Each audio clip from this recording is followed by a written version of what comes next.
উত্তরাঞ্চলের ঐতিহ্যবাহী এই শীতলটি কে কে খেয়েছেন একবার অবশ্যই কমেন্টস করে আমাকে কিন্তু জানাবেন।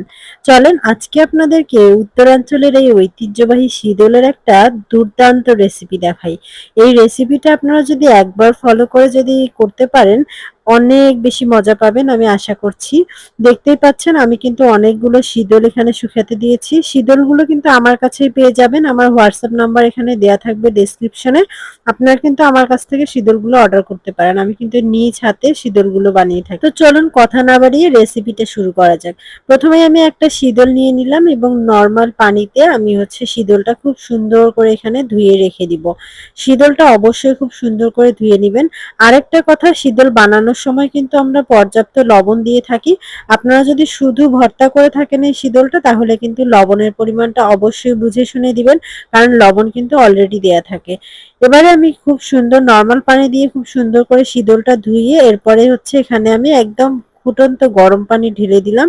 কারণ কোনো জীবাণু যদি থেকে থাকে, আমাদের শীতলটা শুকানোর সময় অনেক রকম জীবাণু পড়তে পারে, ধুলাবালি, তো যার কারণে কিন্তু আমরা গরম পানি দিয়ে শীতলটা আগে খুব সুন্দর করে ধুয়ে নিই। অবশ্যই আপনারা এই কাজটা করবেন এবং শীতলটাকে খুব সুন্দর করে ধুয়ে নিবেন।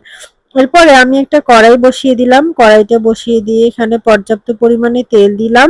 তেল দিয়ে তারপরে পেঁয়াজ কুচি দিয়ে দিব। সাথে কিছু কাঁচামরিচ দিয়ে দিব। পেঁয়াজ কুচি আর কাঁচামরিচটা খুব সুন্দর করে ভেজে নিব।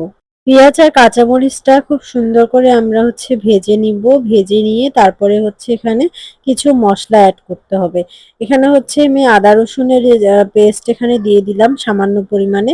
তারপরে লবণ দিলাম। আপনারা চাইলে কাঁচামরিচ আর পেঁয়াজটা একটু ভেজে নিতে পারেন। তো আমি অল্প ভেজে নিয়ে তারপরে দিয়ে দিয়েছি। সময় ছিল না যার কারণে। তো এরপরে আমি এখানে হলুদের গুঁড়া দিয়ে দিলাম, পর্যাপ্ত পরিমাণে মরিচের গুঁড়া, গরম মসলার গুঁড়া, যা যা মসলা প্রয়োজন সবকিছু আপনার পছন্দ মতো মসলাগুলো এখানে অ্যাড করে নিতে পারেন। তো মসলাটা খুব সুন্দর করে যখন কষানো হয়ে যাবে এরপরে আমি একটু পানি এখানে দিয়ে দিব। পানি দিয়ে আরো খুব সুন্দর করে মসলাটা কষাবো। আপনারা যারা আমার রান্না দেখে থাকেন তারা অবশ্যই জানেন আমি কিন্তু মসলাটাকে খুব সুন্দর করে কষিয়ে কষিয়ে রান্না করি।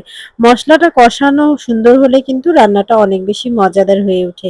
তো যার কারণে আমি কিন্তু মসলাটা খুব সুন্দর করে কষাই। দেখতেই পাচ্ছেন মসলাটা আমি খুব সুন্দর করে এখানে কষিয়ে কষিয়ে নিচ্ছি। যতক্ষণ না তেল সুন্দর করে উঠে আসছে ততক্ষণ পর্যন্ত আমি মসলাটা কষাবো। এতে ঘ্রাণটাও কিন্তু অনেক সুন্দর আসে। তো মরিচের গুঁড়াটা দিতে ভুলে গিয়েছিলাম। পরবর্তীতে এখানে আমি মরিচের গুঁড়াটা এড করেছি। মরিচের গুঁড়া দেওয়ার পরে আমি এখানে বাটা মাছ দিয়ে দিলাম। আপনারা যেকোনো মাছ দিয়ে কিন্তু এই রান্নাটা করতে পারেন। তো শুধু মাছের মাথাটা দিয়েও রান্না করা যাবে। আমরা মাছের পিস সহ দিয়েছি আর কি, ভালো লাগে যার কারণে এভাবে দিয়েছি। তো এভাবে মাছ দিয়ে আপনারা এখন কষাতে থাকবেন। কষানো হয়ে গেলে তারপরে কিন্তু আমি আরো কিছুটা পানি এখানে এড করে নিব। এভাবে যদি আপনারা একবার শীতল রান্না করেন আপনারা ভুলতে পারবেন না কখনো এর স্বাদটা। কারণ শীতল দিয়ে যেকোনো তরকারি রান্না করলে অনেক বেশি মজাদার হয়ে ওঠে। শীতলটা মূলত আমাদের তৈরি করা হয় শুটকি, পুঁটি শুটকি, কচু, কালো কচুর ডেরা আর কি। তারপরে কিছু মসলা পেস্ট করে শীতলটা তৈরি করা হয়। এটা অসম্ভব মজাদার হয়, অসম্ভব মজাদার। আপনারা একবার খেলেই বুঝতে পারবেন। তো দেখতেই পেলেন আমি কিন্তু ঢেকে দিলাম কিছুটা পানি দিয়ে, এখন কিন্তু এটাকে খুব সুন্দর করে কষাতে হবে। মাছটা একদম গুঁড়ো গুঁড়ো করে নিতে হবে, মানে একবারই কষাতে কষাতে সবগুলো একদম গলিয়ে ফেলতে হবে। তো এভাবে আমি মশলাটা খুব সুন্দর করে কষিয়ে নিব, মাছটা সহ খুব সুন্দর করে রান্না করে নিব। রান্না করা হতে থাক, এর মধ্যে আমরা শীতলটা, যে শীতলটা আমরা গরম পানি দিয়ে ধুয়ে রেখেছিলাম।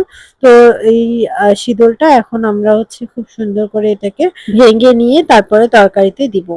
যেই মসলাটা এতক্ষণ ধরে কষাচ্ছিলাম সেখানেই এই শীতলটা দিয়ে দিব। চাইলে আপনারা শীতলের পরিমাণটা আরো বাড়িয়েও দিতে পারেন।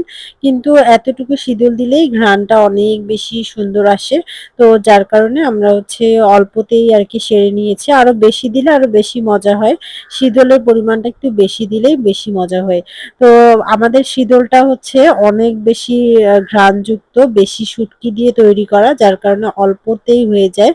তো এই যে আমি হচ্ছে সামান্য পরিমাণে পানি এখানে দিয়ে দিলাম। পানি দিয়ে আরো কিছুক্ষণ আমি এখানে কষাতে থাকবো। শীতলটা দেওয়ার পরে পুরো বাড়িতে একদম ঘ্রাণে ম, ম করতেছে। মনে হয় যে শীতলের ঘ্রাণেই হচ্ছে ভাত ১ প্লেট মানে ভরে যাচ্ছে আরকি। ১ প্লেট ভাত অনায়াসে খাওয়া যাবে। শীতলের ঘ্রাণে পুরো ঘর আমাদের ম, ম করতেছে। তো রান্নাটা কিন্তু হয়ে গেছে। এভাবেই কিন্তু আমরা শীতল দিয়ে ভাত খেয়ে থাকি। তো সবাই ভালো থাকবেন, সুস্থ